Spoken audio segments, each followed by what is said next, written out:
Well, hello everyone. How are you? Yes. Yay. Hello everyone. Hello. And welcome to Educational Moments with Dr. Naita. How are you? Happy Thursday. Happy Thursday. I hope all is well, that you and your loved ones are doing well tonight. It's so good to see you. It's so good, as my bishop would say. He would say it is so good to be seen and not viewed. So it is good to see you tonight. I'm so glad you are here. So welcome. I have an exciting show planned for you. We have a guest speaker, flew her all the way in. Yes, flew her in. She is something special. She really is. I'm trying to pull up everything and making sure she's good. Okay, I think she's ready. So I flew her all the way in from downstairs. And our guest speaker today is none other than me. Yes, I have several things lined up for the month of October. And, I've been busy trying to get my speakers in place. And I have some great things, some great topics to discuss in October. And I forgot I had this week to do. So anyway, you're here with me, but I promise you it won't be a waste of time. So I'm here and you're here. So that means we're here, and I'm glad to see you. So let's jump in tonight. Let me share my screen with you. So tonight I want to talk about something very important. I want to talk about finding balance and the importance of finding balance. So I have my little PowerPoint over here. And again, we're talking about finding balance in our lives. So let's go. So I'm gonna tell you about how I started the day today. So here lately, I've been, battling a little bit, wondering if I'm on point, whether I'm on target. Am I doing all the things that I need to be doing? And, there comes a point maybe in your career or in your jobs, you're like, dang, I'm not really doing the things that I enjoy doing. I'm not doing all the fun things that I like to do. I'm not being creative. I'm just, right now, I find myself just being just hammered by administrative duties. And I'm not able to create and do things. So I got up this morning and I was doing some reading like I would normally do, having my cup of tea and doing some reading. And I read an awesome article about, and the name of the article was, it had to do with don't limit stop weeding out students and start helping students, essentially. And one of the key points that the author spoke about was, and this was to post-secondary educators or college educators, he said the real satisfaction in teaching comes from not helping students who have had lifelong advantages, but from helping students from rural or inner city backgrounds overcome 18 years of not being advantaged so they can succeed.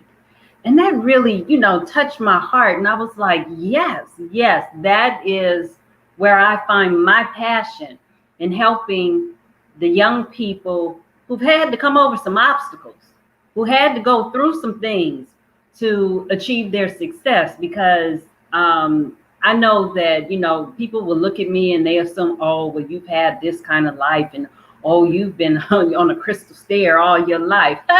Not even close. And, but so I definitely have that heart and that passion for reaching students who have to struggle to be there.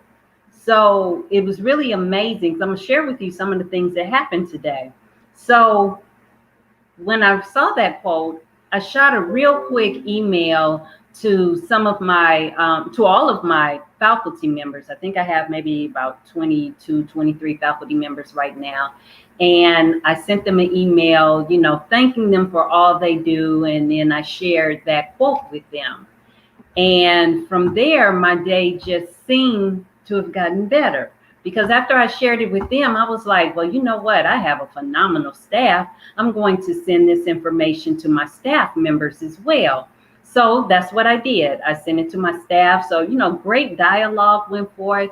But during the day, I got a chance to meet some students, some very special students. So I met a student today who is in class, sitting in a class in one of our traditional face-to-face classes. We're not offering a lot, but he was actually on campus. He wanted that face-to-face interaction with instructors.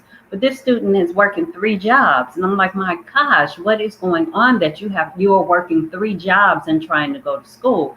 And he was like, because I'm the only one in my family who is able to work right now. We've had some health challenges, and then people have, some family members have lost their jobs. So I have to work 3 jobs.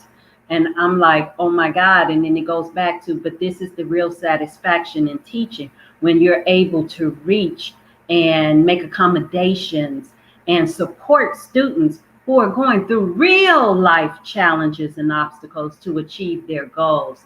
So that was a blessing for me today. And then I think I shared, or may have shared on a Sunday, that I'm kind of getting back on the circuit of speaking at colleges and what have you. So I'm doing a workshop right now.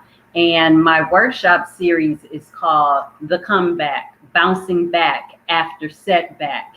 And that's what we talk about. We talk about, and when I say talk, we talk about, because I don't like to just go to a presentation or a class and I'm just the talking head and I'm just the one who's standing there just lecturing. I hate that. I like dialogue.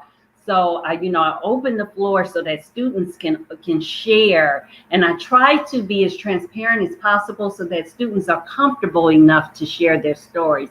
And I tell you, tonight it was just awesome. Some of the stories that these young people have shared with me, some of the challenges that they're going through so that they can pursue their goals of earning a college education, be it a workforce certificate, be it a degree, whatever it is, but to pour into themselves so that they can be their best self and pursue other career opportunities is just amazing to me. So these students just opened up and we talked about some real strategies on overcoming setbacks and what are setbacks and asking for help when you need help. And I tell you, tonight was phenomenal.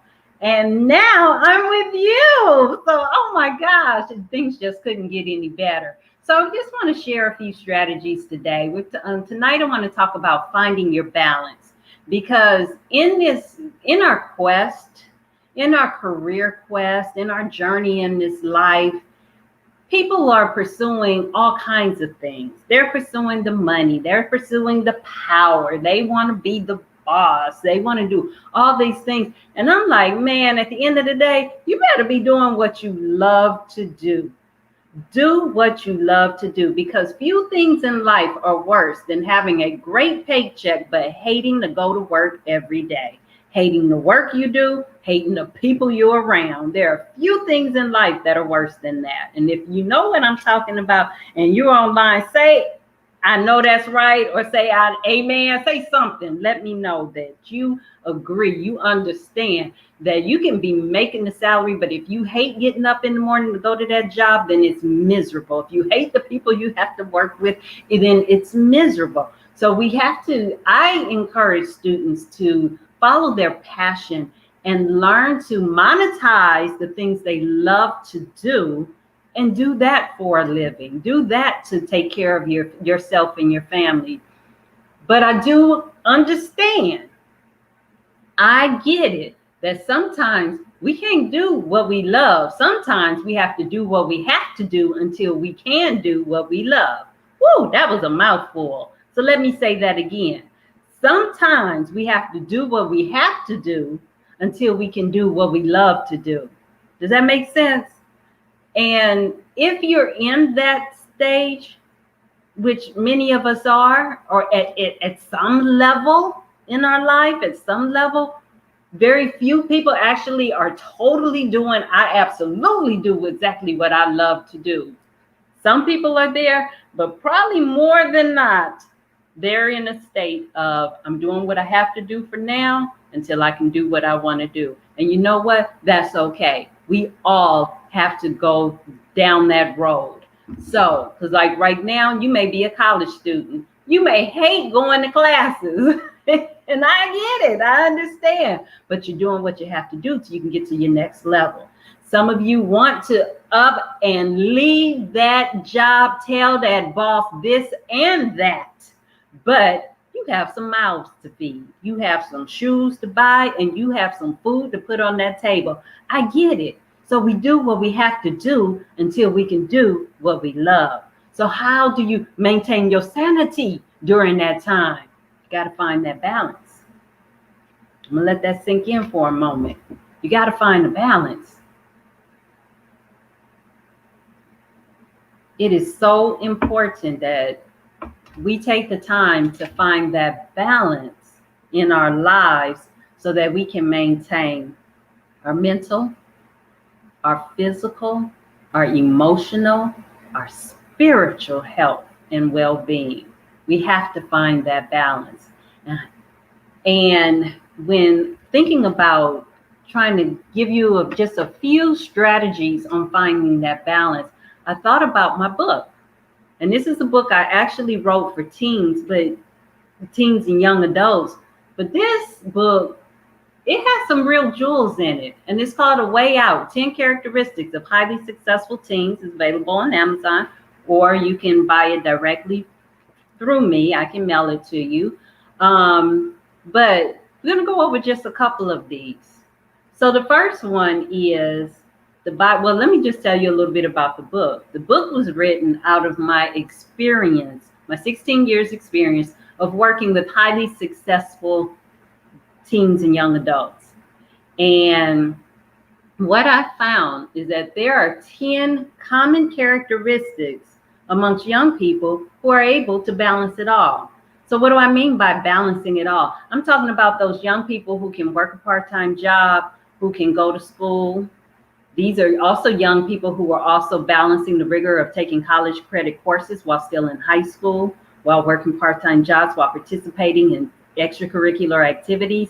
And guess what? And still finding some type of time to help around the house, be it doing their own laundry, helping out with cooking, helping with other chores around the house. So who are these magical kids? They're kids is right here in your neighborhood, right in your own communities. They're doing it. And how are they doing it? Many of them have these same common characteristics. And the first characteristics that young people have, that we all need to have, is you have to have a vision for your life. You have to have an idea of where you're trying to get to. What is the goal? What is the plan? What is the goal? What is your vision? And then whatever that vision is, keep it posted somewhere near you. Now, I've worked with groups, and we've done vision boards and all this stuff. And, you know, I have a vision boards around here somewhere. I think it's over there, back behind the bookshelf. But you have a vision board. All that is great. But have just one picture in mind of what it is that you're trying to accomplish, and put that someplace that you are going to look every day.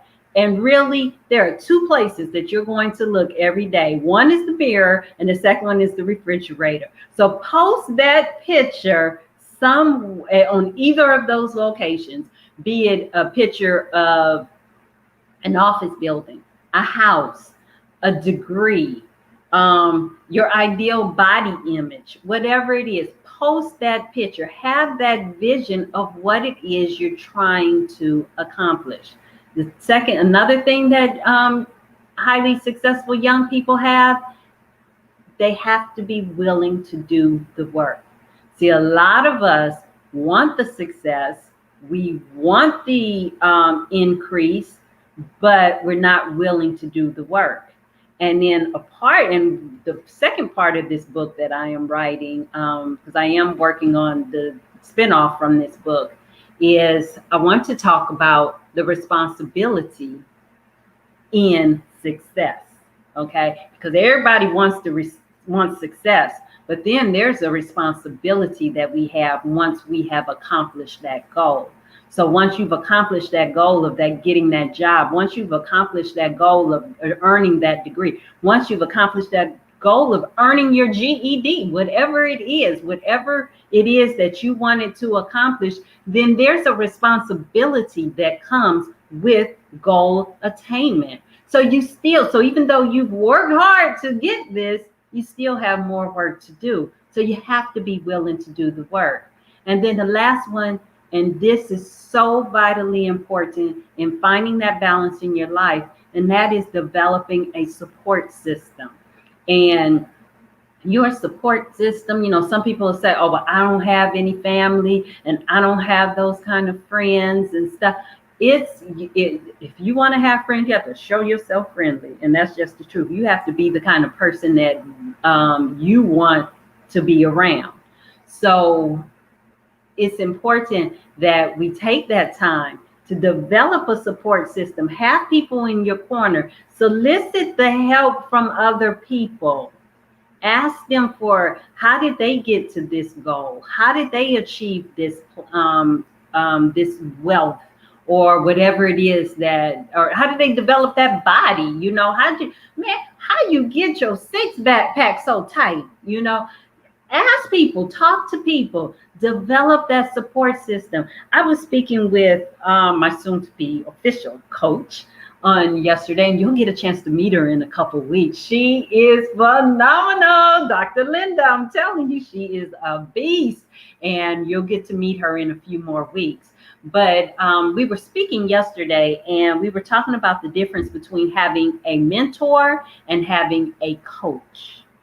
And a mentor is there to, kind of show you, well, this is kind of what I did, and you can do something likewise. And they're there to kind of stroke you and encourage you along the way. That's what a mentor does. But those who have been in sports or around sports, the coach not going for that. The coach like, okay, this is the goal. Get it. And they're hard on you. So I am soliciting the work of a coach so that I can get to my next level. But all of that, and all you're getting, it takes balance. It takes balance with your mental, your physical, your emotional, and your spiritual health. You have to find that balance. It all works together. So I just wanted to share those few things. And if you find that you have some teens or young adults in your life that could benefit from the book, A Way Out, where is it? You can't see it. A Way Out, 10 Characteristics of Highly Successful Teens, then by all means, you can go to my website at drnaita.com. Yeah, that's the website, drnaita, drnaita.com. And you can order the book, or of course, you can go on Amazon and order the book. But again, we have to find that balance. We have to find, especially if you're in a stage where you have to do what you have to do until you can do what you love. You have to find ways to sprinkle in those things that you love to do. So today, that's what I got a chance to do. I got a chance to sprinkle in some of the things that I love to do in the midst of all the administrative stuff that has to be done. So find ways to sprinkle in those fun things.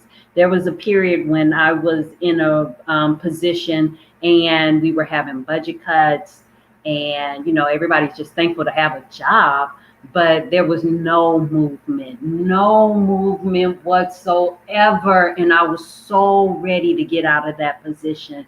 And not that I didn't like the students I was working with, not that at all. I love my students. I love, college age students, but I was ready to do a different type of work.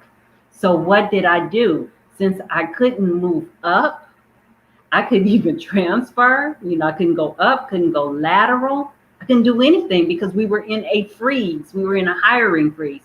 So what did I do? I built substance. I went down further, deeper.